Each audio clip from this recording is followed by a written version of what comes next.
Antoine Rett, je travaille chez SFR.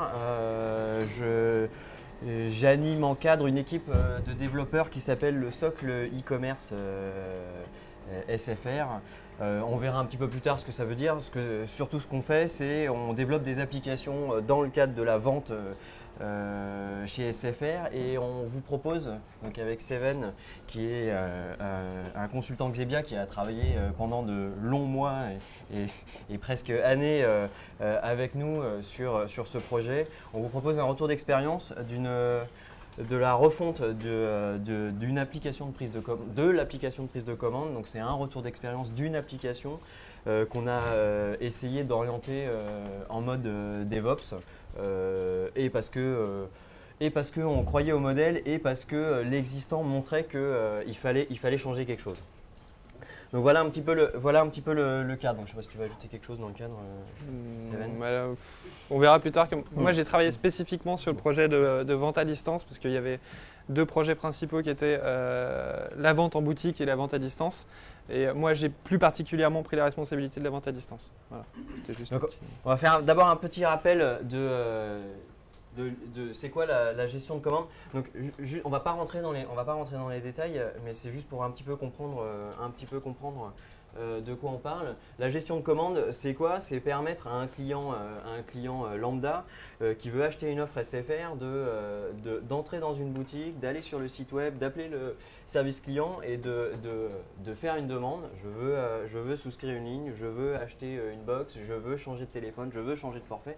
Et donc, c'est prendre un client et traiter sa demande. Traiter sa demande, ça veut dire quoi? C'est lui envoyer un mobile, c'est activer une ligne, c'est demander, faire que le SI souscrit bien l'option, c'est changer son forfait. C'est ça. Donc, ce dont on va parler, c'est vraiment de la refonte de cet outil-là. Qu'est-ce que c'est? C'est quoi le départ? C'est que historiquement, il y a des outils. Chez SFR, on vend depuis de nombreuses années. Mais qu'est-ce qui s'est passé il y a 3 ans et qu'est-ce qui a déclenché la naissance de cette application qu'on a appelée Ecom 360? C'est se dire que il y a un certain nombre de silos très étanches il y a une chaîne qui permet de faire une commande sur le web. Il y a une chaîne qui permet de faire de la commande dans une boutique SFR. Il y a une chaîne qui permet de faire de la commande sur les call centers. En service client, oui. Et c'est se dire, ça aujourd'hui, on veut développer la dimension multicanal et faire que quelqu'un qui commence sur la boutique en ligne puisse terminer son acte dans une boutique ou inversement. Et c'est véritablement cette décision qui va initier la refonte du système. Donc ici, on va pas parler de la refonte du système d'information SFR, on va pas rentrer, mais globalement, on va parler de la couche entre le front, donc c'est aussi bien l'outil que le vendeur utilise pour faire la vente que le client quand il est en ligne sur la boutique utilise. C'est vraiment la refonte de l'application qu'on a middle qui est au milieu, qui prend les commandes et qui les traite. Donc ça, c'est ce que je viens de vous dire. Concrètement, on a une chaîne ici, on voit une chaîne qui est vraiment toute la chaîne qui permet à un vendeur dans une boutique, là on appelle ça la distribution SFR, c'est qu'il y a une chaîne qui est assez étanche. Et il y a une chaîne pour la boutique et le service client utilise un petit peu la même chaîne, mais on voit qu'il y a vraiment des zones complètement étanches qui ne partagent pas du tout les données et qui parlent concrètement au même système d'information. L'objectif étant se dire, moi je veux une vision multicanal, c'est je vais avoir un socle au milieu et un certain nombre d'applications front, la boutique en ligne, les outils de vente, etc. qui communiquent à un outil qui vont dispatcher au SI. Concrètement, avant cette vision multicanal, je reviens juste avant, il y avait donc un système qu'on appelle e-commerce naïvement qui se chargeait de ce qu'on appelle, ce que tout à l'heure Seven a appelé la vente à distance, et donc toute la partie boutique en ligne et une partie du service client. Et c'est cette application-là qu'on va essayer qu'on va transformer pour gérer la dimension multicanal. Alors cette application-là, en fait, c'est ce qu'on a essayé de montrer sur ce schéma-là, c'est que c'est une application j'ai employé le mot tout à l'heure silo, donc c'est une application, et j'ai entendu le mot aussi tout à l'heure, c'est un monolithe. C'est une grosse application qui prend tout en charge, qui a des interfaces pour contrôler des commandes, qui a un moteur pour traiter les commandes, qui emmène son référentiel qui lui est très lié, qui a l'ensemble des batchs qui permettent d'adresser les demandes aux différents sous-systèmes, qui a le moteur qui permet de s'interfacer avec toute la partie logistique. Donc c'est une grosse application qui prend des commandes et fait en sorte qu'elles sont traitées. Alors moi, quand on a décidé donc de faire cette refonte, on s'est dit regardons cette application e-com et on se dit qu'est-ce qui va pas. Alors d'abord, la première chose, c'est que le métier de SFR est un métier relativement complexe parce que est-ce que j'ai le droit de faire un renouvellement de mobile en fonction des conditions? Bon, l'offre SFR est assez dense, donc les conditions sont complexes. C'est une application qui est un monolithe, et donc c'est souvent des mises en prod qui sont de nuit avec interruption de service. Alors interruption de service, quand on est sur la vente en ligne, c'est quand même pas un concept qui est extraordinaire. Le deuxième frein, c'est que on se retrouve avec des cycles qui sont relativement longs. On est sur des cycles globalement de mise en prod qui sont autour de 2 mois. Alors c'est vrai que pareil, quand on est sur une dimension web, c'est souvent les cycles sont pas assez adaptés. Et le deuxième point, c'est qu'on se retrouve on met en prod un ensemble important d'évolutions, on se retrouve avec des risques potentiels de régression. Ça arrive une ou deux fois.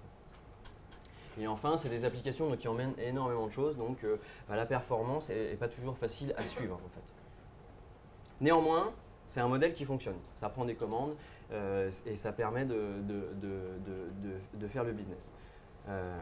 Donc voilà. Donc ça c'est concrètement l'état des lieux, et se dire maintenant on veut un outil multicanal. Quel choix on va faire pour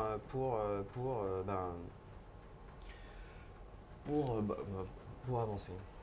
Donc, les bases du système, on va juste refaire la genèse. Alors, quand on a commencé il y a 3 ans, ce qu'on s'est dit, c'est qu'après avoir fait un état des lieux de l'application e-com, on s'est dit on va essayer de réfléchir à qu'est-ce qu'on a envie de faire. Alors ce qu'il faut voir, c'est j'ai constitué une équipe, on était donc 4 personnes pour faire une première phase de conception. On a regroupé d'abord, la première chose, c'est qu'on a pris, et c'est un peu le sens de l'histoire d'aujourd'hui, c'est qu'on a pris un ops. On s'est dit qu'est-ce qui freine nos mises en prod? Qu'est-ce qui fait que c'est plus difficile qu'on pensait?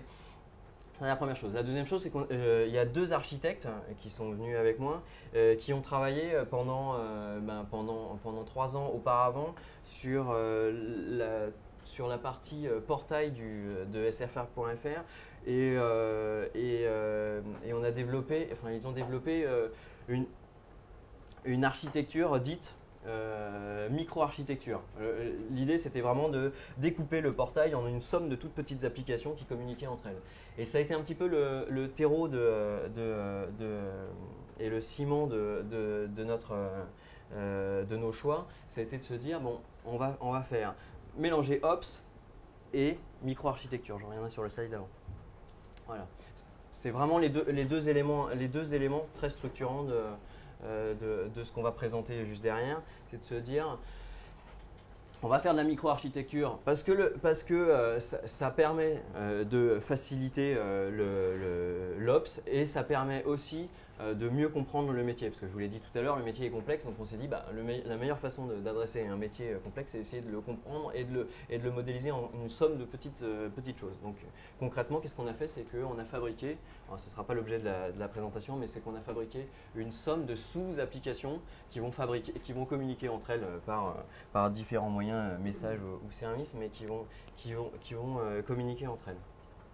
Donc voilà. Et après, effectivement, derrière ça, en fait, on a tiré un certain nombre de frameworks ou une stack relativement, complètement open source autour de Mongo, de HornetQ, d'un moteur de workflow open source. Ceux qui connaissent un peu JBPM reconnaîtront Activity et Spring. Voilà. Donc voilà le contexte de ICOM 360. Du coup, on avait une architecture microservice avec donc beaucoup d'applications et la première chose qui se posait et qu'on a quand même tiré en fait de l'expérience du portail, c'est la gestion des déploiements. Comment déployer notre application. Assez simplement, ce qui s'est passé, c'est qu'on a toutes les configurations qui sont mises en gestion de version. Donc c'est du SVN partout en fait, hein, chez SFR. Je crois qu'il y a Git qui est en cours d'installation. Mais bon, c'est un besoin historique. Donc toutes les configurations, que ce soit Apache, Tomcat, Hornet-Q, j'en passe et des meilleurs, sont portées par la gestion de version. Donc le développeur doit pousser ses configurations sur la gestion de version. Elles sont segmentées. On a un système de scripting qui répond bien aux besoins, qui permet en fait de déployer nos applications sur des Tomcat en décrivant un petit peu l'environnement, donc disons combien d'instances, sur quelle machine je vais déployer et quelle version, typiquement. Donc avec ce scripting qui repose sur du SSH, en fait, on est capable de déployer l'application en production sur une recette 1, sur une recette 2. On verra qu'il y a un petit inconvénient quand même, c'est que du coup notre plateforme doit être provisionnée à l'avance. C'est-à-dire qu'on doit avoir notre Apache qui est installé, on doit avoir nos instances comme Tomcat qui sont disponibles. Toute la configuration infra en fait est bypassée. Pour la construction d'une application, c'est assez basique, rien de très compliqué. Le développeur pousse ses modifications sur SVN. Jenkins vient nous builder un package, lequel package est déployé directement en snapshot ou en release sur Nexus, qui est notre dépôt d'artefacts. Et le scripting, en fait, il vient lui récupérer tout simplement notre package et le déployer sur les Tomcat. Ça, c'est la vision plus micro du déploiement. Donc, pour une mise en production, ce qui se passe, c'est en recette, on est plus en général en version snapshot. Les releases, on les fait seulement pour les mises en production. Donc les développeurs, des différentes équipes viennent mettre leurs packages qui sont prêts à la production dans la release, enfin dans la map. Donc on prépare tous ces petits packages là en release. Et un architecte est chargé en fait de la mise en production. Donc c'est une mise en production qui se passe en général le soir à partir de 10h. Sur une demi-heure, je crois. Ça dépend, hein, parce qu'il peut y avoir beaucoup de packages à livrer, donc ça dépend du temps que ça. Le temps varie un petit peu, mais grosso modo, on a notre architecte qui vient travailler lui à distance, livrer ses packages en production. Ce qu'il a fait auparavant, c'est que nos releases ont été déployées en recette sur une plateforme spécifique qui nous a permis de vérifier que nos releases étaient valides. Donc, l'architecte ensuite vient faire un contrôle post-production pour vérifier que l'installation s'est bien déroulée.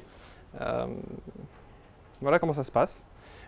Donc les petites restrictions, c'est que sur cette architecture microservice, on est obligé de maintenir un couplage très lâche au niveau de nos applications. Ça veut dire on doit avoir des dépendances très fines. On ne veut pas dépendre de binaires particuliers. On ne veut pas avoir à livrer nos applications tout ensemble. C'est vraiment pas la cible. La cible, c'est d'être complètement sur une architecture où toutes les applications sont autonomes.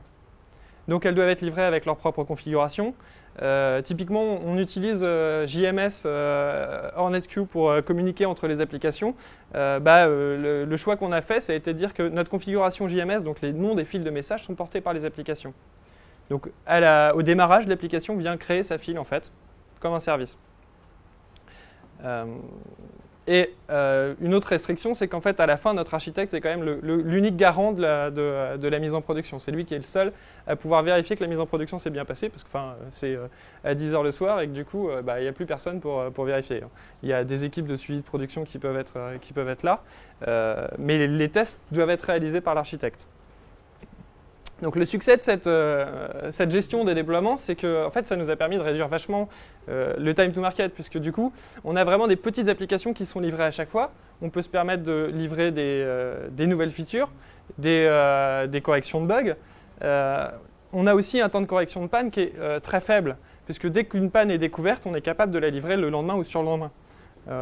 Pour information, on a un rythme à peu près de 2 à 3 mises en production par semaine sur le projet ICOM 360. Et comme évoqué tout à l'heure, c'est vrai que le temps de correction des pannes, et comme évoqué tout à l'heure, on est pareil dans le même modèle, on n'a pas dans un modèle de rollback, c'est-à-dire qu'on fait une MEP, on connaît le périmètre et on fera pas rollback, on fera effectivement une nouvelle version en cas de problème rencontré. On est vraiment dans un modèle.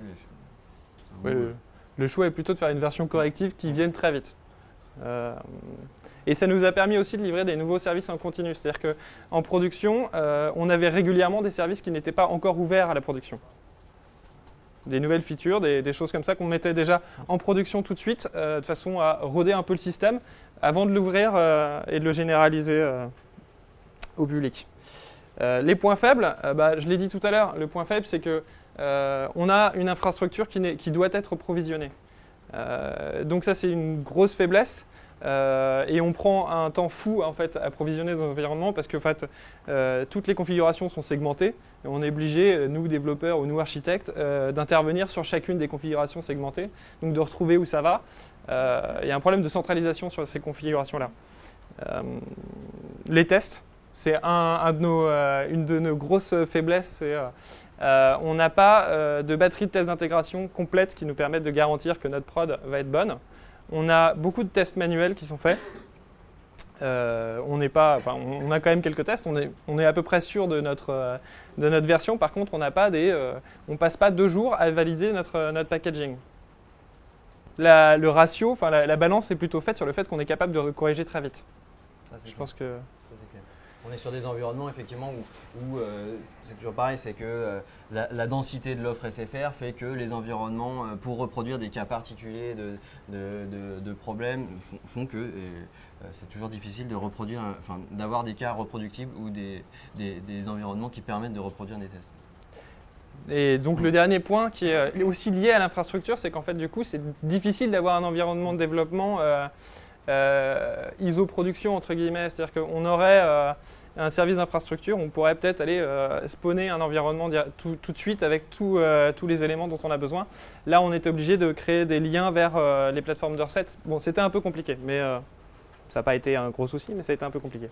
Moi, ce que je proposerais aujourd'hui, si j'étais encore sur place, ça serait justement d'utiliser un outil d'infrastructure as code. En l'occurrence, je pense à Ansible parce que aujourd'hui, Ansible, c'est de l'infrastructure as code, mais sans agent. Donc il n'y a pas d'installation à faire et ça repose entièrement sur SSH. Alors l'avantage, c'est que ça nous permet en fait de mettre toutes nos recettes centralisées à un seul endroit. Les recettes qui vont, elles, aller configurer notre environnement. Et Ansible va être capable de dérouler ces recettes sur les différents environnements. C'est compatible puisque aujourd'hui nos scriptings sont en SSH et ça peut aussi tirer parti du fait qu'il y a des scriptings en place. Donc c'est une proposition. Okay. Oui, alors du coup, la première version du projet, c'était d'abord de poser les bases du système et de répondre aux 2 premiers actes qui étaient le renouvellement de mobile et la souscription d'options pour les boutiques. Donc, comment on a fait en fait? Passons le cap du développement. Comment on a fait pour activer nos services? Quand on avait un service qui était prêt à la production, on le livrait en production et on le mettait en production à blanc. Ce qui veut dire que les équipes métiers pouvaient le valider sur la production à blanc. Donc ce n'était pas ouvert au public, c'était ouvert à l'interne pour l'utilisation. Donc on a toute une période comme ça où on a validé en production notre service. Ensuite, on passe à une phase d'A/B testing. Alors j'ai appelé ça de l'A/B testing. En fait, ce n'est pas exactement ça, puisqu'en fait, c'est activer une partie du trafic sur notre service. Il y a une partie du trafic qui reste sur l'ancien service, une partie du trafic va sur le nouveau service. Et une fois qu'on a été bien validé et qu'on est plutôt garanti de notre fonctionnement, donc ça c'est une période de combien de temps? Ça dépend des services, mais en fait… Ça dépend des services, mais c'est de 3 semaines. 2-3 semaines. On passe ensuite à une généralisation graduelle. Donc pour les boutiques, ça a été par paquet de 100 boutiques, je crois. 100 boutiques, puis plus, jusqu'à combien? 700 boutiques. Et donc ainsi de suite. On a fait ça exactement le même processus pour chacun des services. On a été identifier les actes opérateurs, donc le renouvellement, la souscription d'options, la migration quand on change d'offre, la conquête, puisque quand on prend une nouvelle ligne, c'est un acte opérateur particulier. Et donc on a vraiment livré par acte opérateur. Du coup, quand nos premiers services ont été livrés, c'était le moment de faire un premier bilan. de ce qui s'est passé. On s'est rendu compte qu'on avait par exemple une mauvaise définition de notre modèle de commande, puisqu'il y avait certains actes qui n'allaient pas pouvoir rentrer en fait, tout simplement dans le modèle de commande qui était défini.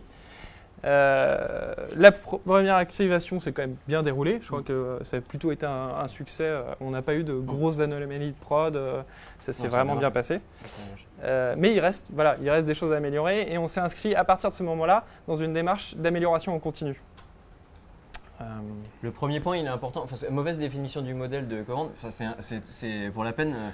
C'était un élément structurant, j'allais dire positivement et négativement. C'est structurant parce que les choix dans la modélisation, certains n'étaient pas bons. Donc ça, c'est pas bien. Mais positivement parce qu'on est capable de réagir et d'itérer, on peut le corriger. Mais c'est un élément assez important, c'est que ce qu'on s'est dit nous à posteriori, c'est le côté itératif, c'est bien, mais il faut bien effectivement quand même avoir une vision cible de certaines choses, ce qu'on n'avait pas fait sur cet élément-là, qu'on a pu rattraper, D'accord. Et le dernier point, c'est quand même que il faut pouvoir modifier l'existant pour coexister, parce qu'on a forcément des petites adhérences qui vont apparaître. Typiquement, on a dû créer une adhérence pour gérer les numéros de commande, puisque du coup, on a créé un composant qui générait les numéros de commande uniques pour ICOM 360 et pour l'ancien système. Bon, bah ça, je viens un peu de vous le dire. Hein, s'il y a quand même un choix structurant qui a été fait par rapport à la modification du modèle de commande, c'est qu'on s'est dit le modèle de commande on le modifie aujourd'hui, mais du coup aujourd'hui on a un impact sur toutes nos applications parce qu'on était branché en direct sur la base de données. Et une chose structurante qu'on a fait, c'est quand même qu'on a fait émerger une couche de service qui nous a abstrait de la base de données, qui nous a permis en fait justement de rendre notre modèle évolutif. De dire que si on a des grosses modifications de modèle, on sera capable de les prendre en compte plus tard, puisque toutes les applications, du coup, doivent passer par cette couche de service pour récupérer les commandes. Alors, on arrive à la deuxième version, qui est la version dans laquelle, en fait, on a attaqué la vente à distance, précisément.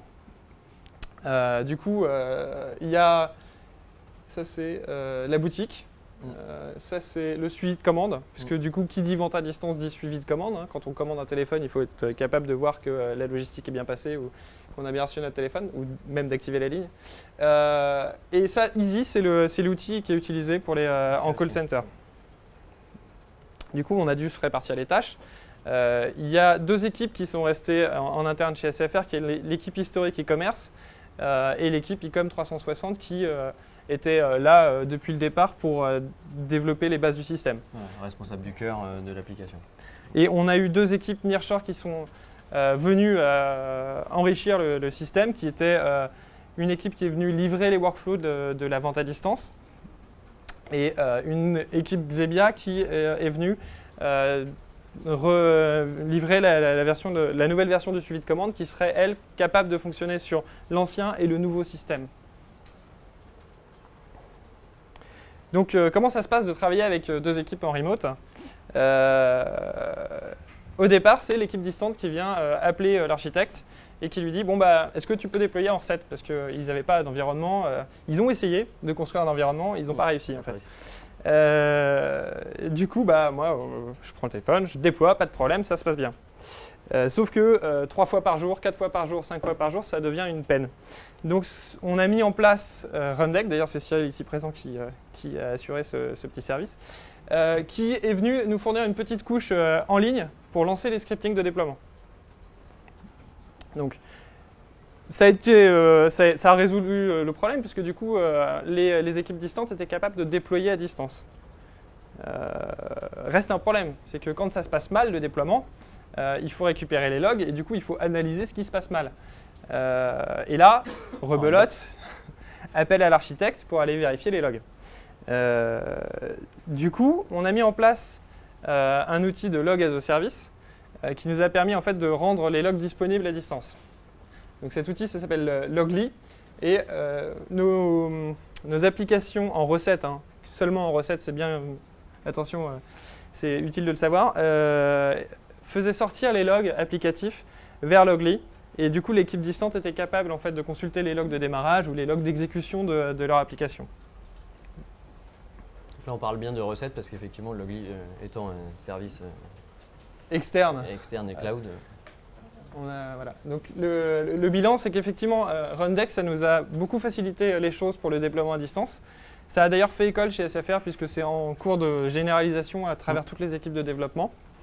Par contre, l'équipe interne n'a pas fait le change. C'est-à-dire que nous, on avait nos scripting et en fait, on a continué à utiliser nos scripting. Logly, ça a été pareil, ça nous a beaucoup aidé pour faire le suivi de log à distance. Par contre, il y avait un gros problème, c'est que 5 minutes de latence pour récupérer ces logs, en fait, c'est une perte de temps absolue. Donc ça a servi un petit peu pour la recette, mais en fait pas tant que ça. Là, c'est plutôt faire attention à deux, trois petites choses quand on est en situation comme ça, où on travaille avec des gens qui sont en nearshore, c'est faites-les venir sur site. Il faut échanger régulièrement, c'est important. Sinon, on crée de l'espace et en fait, on crée des désaccords. Il faut se garantir qu'on est cohérent. C'est important.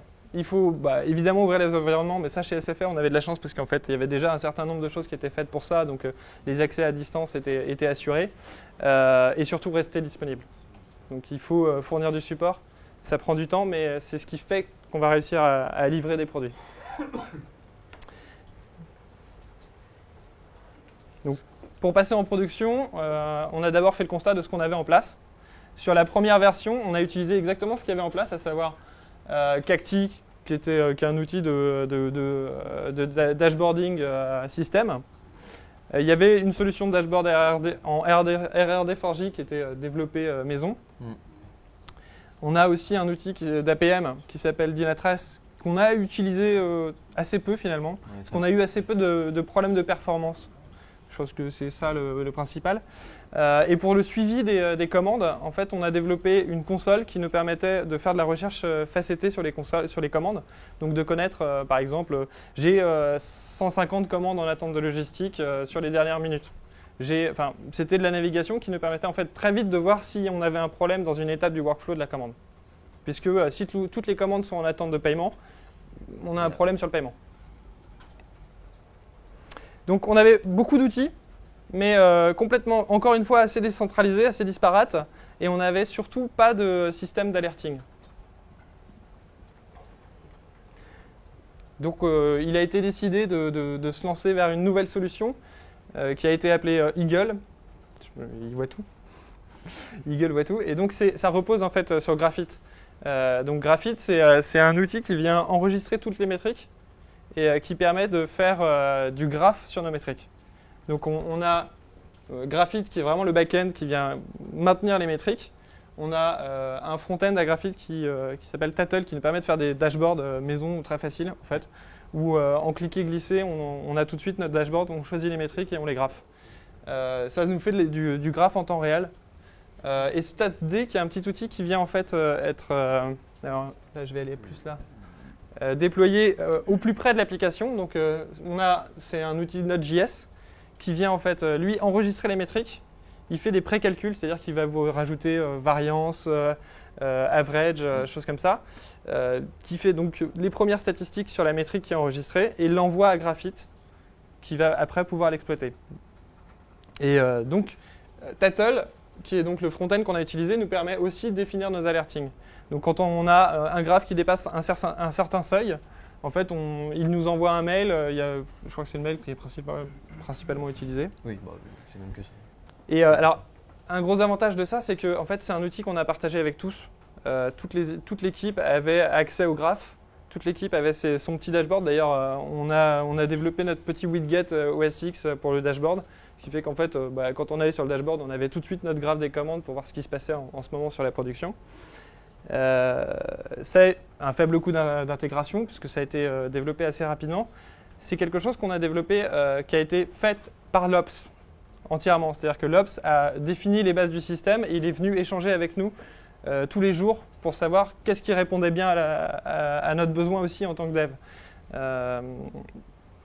Graphite répond vraiment parfaitement aux besoins. Là, on insiste là-dessus parce que Graphite, ça a été vraiment une grosse flexibilité pour nous, puisqu'en fait, dès qu'on avait un point d'interrogation sur une métrique, on s'est dit, OK, je la crée, je l'utiliserai ou pas. Et le gros avantage de Graphite, c'est ça, c'est qu'on est capable de créer autant de métriques qu'on veut. On n'a aucune limitation à avoir sur le nombre de métriques. Peut-être qu'on ne les utilisera pas, c'est pas grave. On sait qu'elles existent et elles seront exploitables plus tard.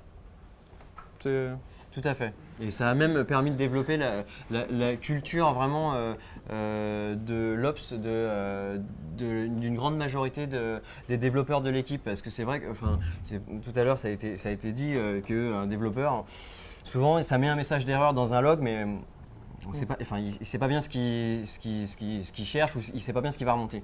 Et c'est vrai que là, ce moteur visuel avec des graphes où on peut globalement mettre des métriques aussi bien métier que technique que système aussi, permet à chacun de se dire tiens, voilà ce que j'ai envie de suivre comme indicateur ou voilà ce que je dois suivre dans mon application et la vérité d'un jour et pas celle du lendemain, se dire tiens, je vais rajouter une métrique ou je vais rajouter une autre info. Ça a permis de vraiment sensibiliser l'ensemble de l'équipe à cette dimension. Qu'est-ce qui se passe en prod derrière en fait. Et d'ailleurs, du coup, l'équipe a aussi découvert des anomalies de production avant les équipes de suivi de production, typiquement. Tout à fait. Parce que dans l'équipe, du coup, tout le monde regardait régulièrement la production et on avait vraiment ce focus. Donc, ce qui est important dans le monitoring, le point clé, c'est diffuser l'information en fait. C'est d'embarquer les gens et qu'ils aillent vraiment regarder régulièrement. Une fois que l'information est partagée, on a le focus de l'équipe et on va pouvoir faire des choses en plus. Donc, une fois qu'on a mis en place notre système de monitoring, il a fallu quand même passer en production quelques actes pour la vente à distance.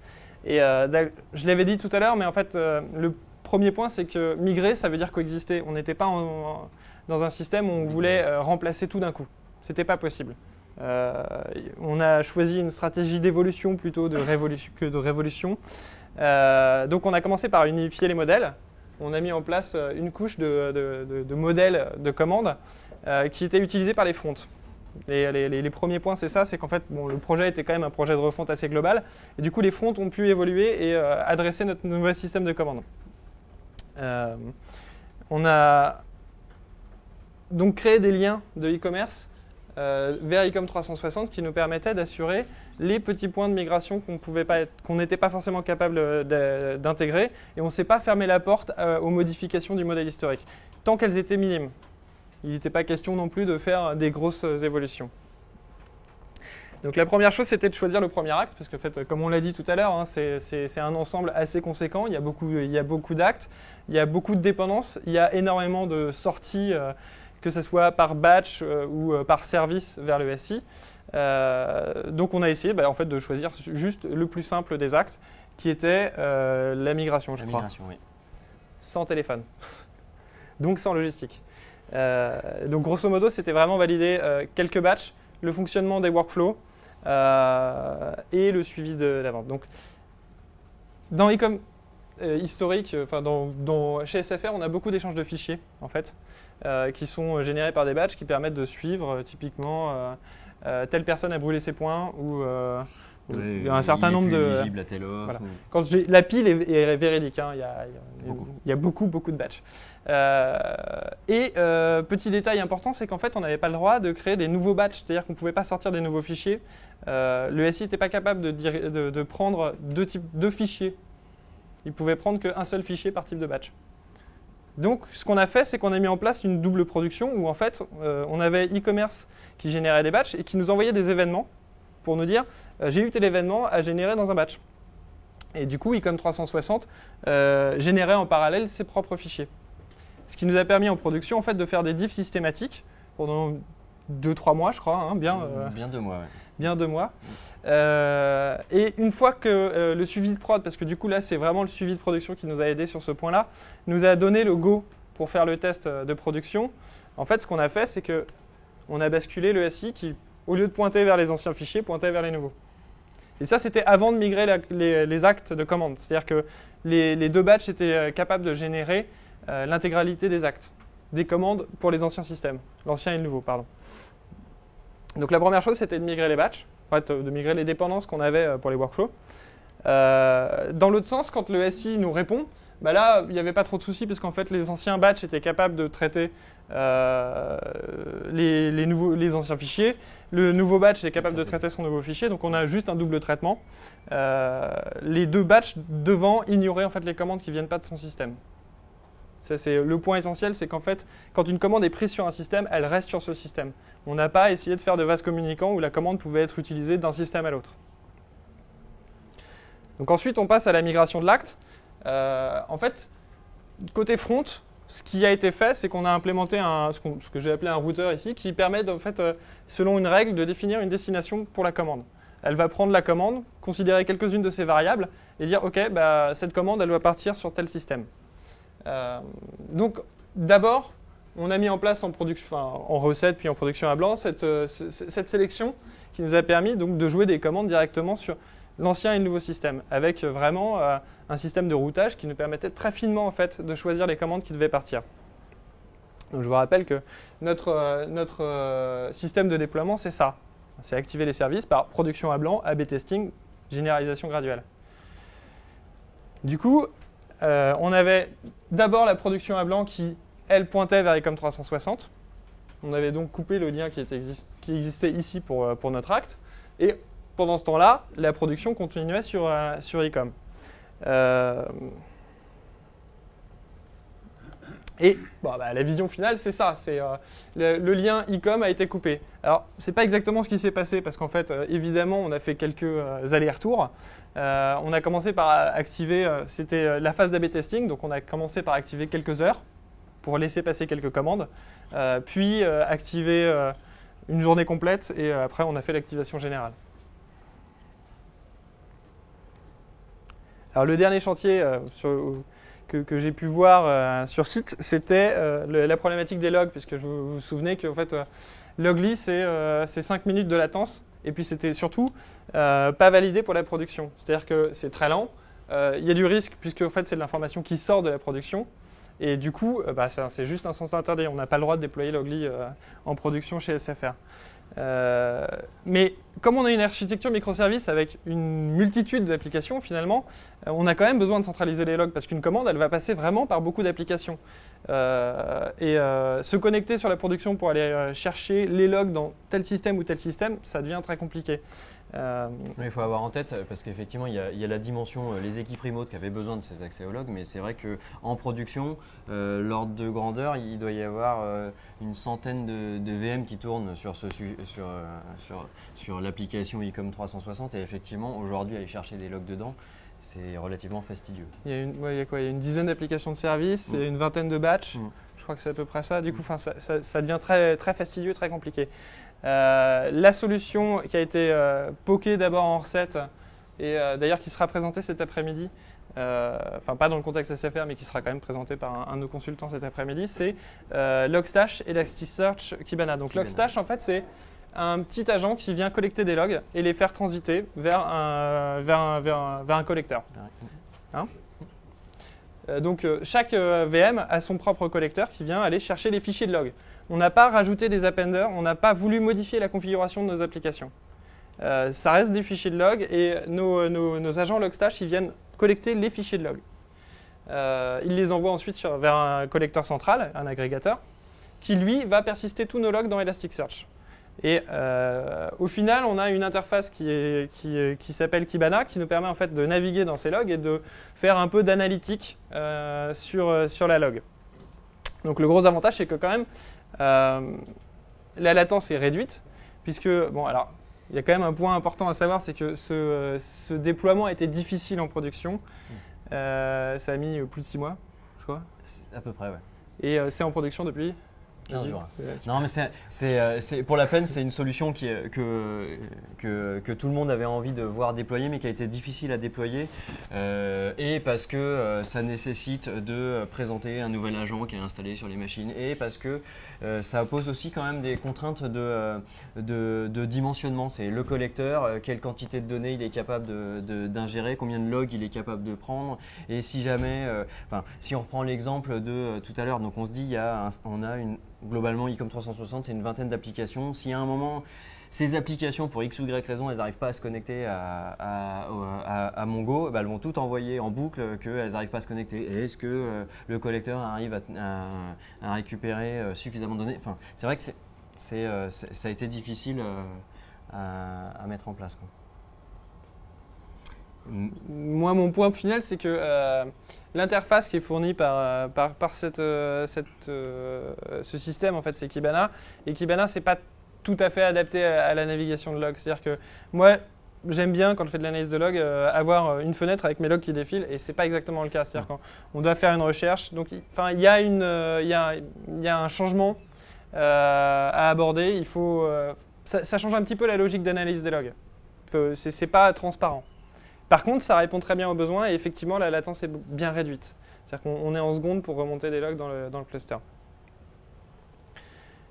Ouais, je vais laisser Antoine nous fournir le bilan final de cette épopée lyrique, si vous me passez l'expression. 2 ans et demi, oui. Alors, le bilan, évidemment, il est positif, sinon on ne serait pas là. Mais on va quand même commencer par ce qui n'a pas trop bien marché. Donc, tout à l'heure, Seven l'a un peu dit, mais c'est vrai que c'est sur les tests où clairement on a le plus j'ai échoué, je ne sais pas, mais on a eu le plus de mal. C'est dans quelle mesure on est capable on n'a pas été capable d'automatiser des tests. On sait tester les MEP qu'on fait, mais on ne sait pas industrialiser ça. Clairement, c'est quelque chose qu'on n'a pas réussi à faire. Un deuxième important, c'est compliqué d'emmener tout le monde dans une logique où on va itérer, on va méper souvent. Je connais pas le besoin, je connais pas mes besoins dans 2 mois, mais c'est pas grave, on verra. Tout le monde a du mal à rentrer dans cette logique. Et c'est vrai que typiquement les équipes infra n'étaient pas tout à fait sur le même timing et avaient besoin d'une visibilité nettement supérieure à celle qu'on pouvait donner. Donc c'est quelque chose qu'il faut encore travailler chez nous. Un troisième Manque. Échec. Troisième manque. Il est du mal à dire échec. J'ai dur. Non, celui-là aussi, on arrive à déployer toutes les semaines, on arrive à suivre notre plateforme.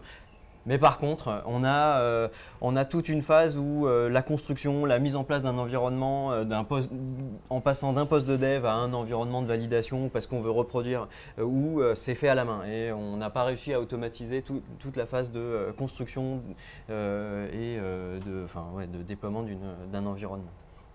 Ça, clairement, c'est beaucoup de manpower pour à chaque fois remettre un environnement, déployer un environnement. C'est quelque chose qu'on n'a pas réussi à faire. On va peut-être passer au succès. Ça coïncide avec la difficulté à embarquer les équipes infra. Les deux sont forcément un peu liés, mais pas que. Mais ça y participe, ouais. Ça y participe, très clairement. Mais c'est vrai que la vision infra de service, c'est un peu la clé manquante du système. Sûrement. Ce qui n'empêche pas de faire des choses et que ça soit un succès, hein, parce que voilà. Mais c'est quelque chose qui nous a fait perdre du temps, clairement. Je pense que.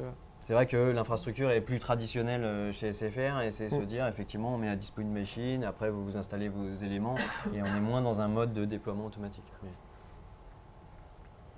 Donc ça c'est les principaux écueils qu'on a pu rencontrer. Après évidemment de notre point de vue les grands succès c'est qu'on a une qualité de service qui est bonne, qu'on a réduit les cycles de développement, on a réussi à emmener les métiers dans les phases de développement et de conception technique donc avec nous. Donc ça de ce point de vue là c'est un vrai succès.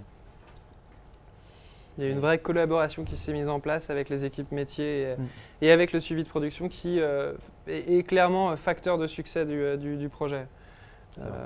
La communication a été très bonne entre ces 3 acteurs-là. En éclatant un monolithe en microservice métier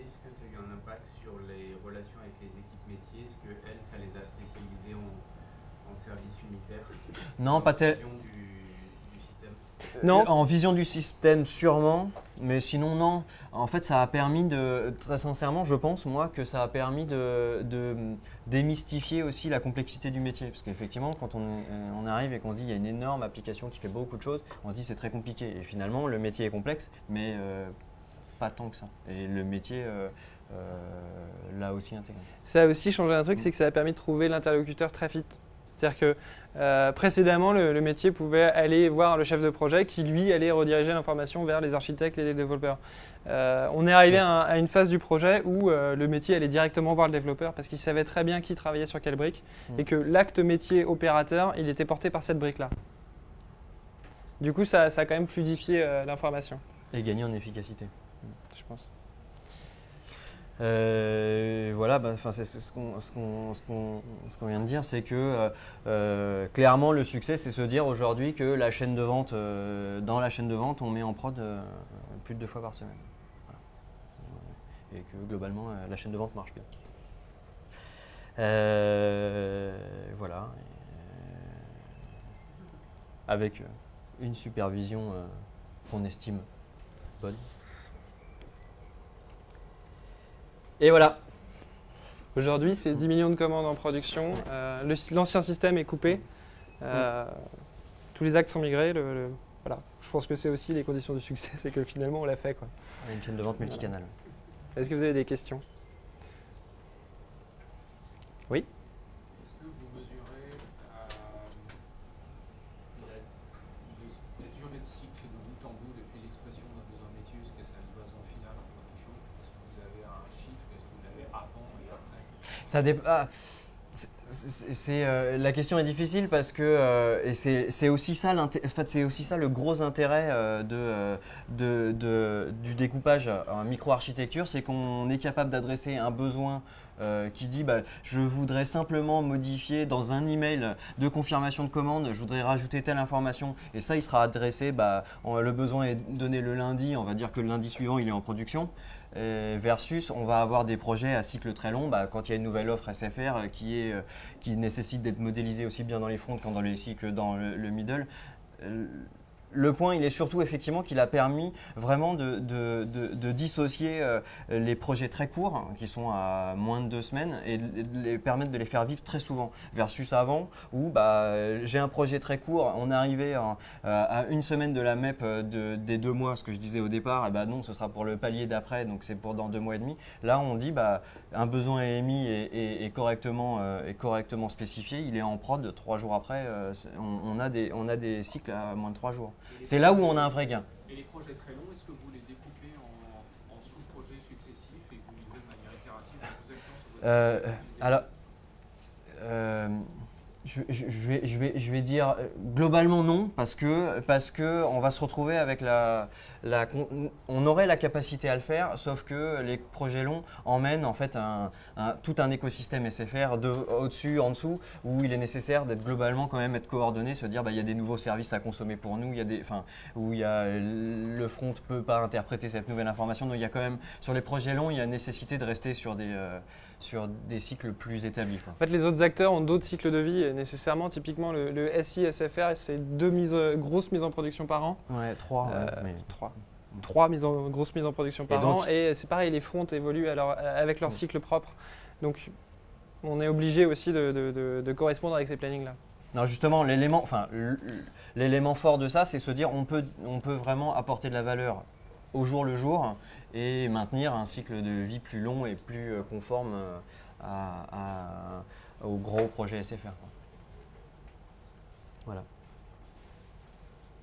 Est-ce que vous avez l'impression que votre approche continuous delivery avec plus d'automatisation et des simplifications de chacune des briques a permis de s'éloigner d'une organisation de héros qui ont une connaissance unique dans l'organisation de certains détails techniques?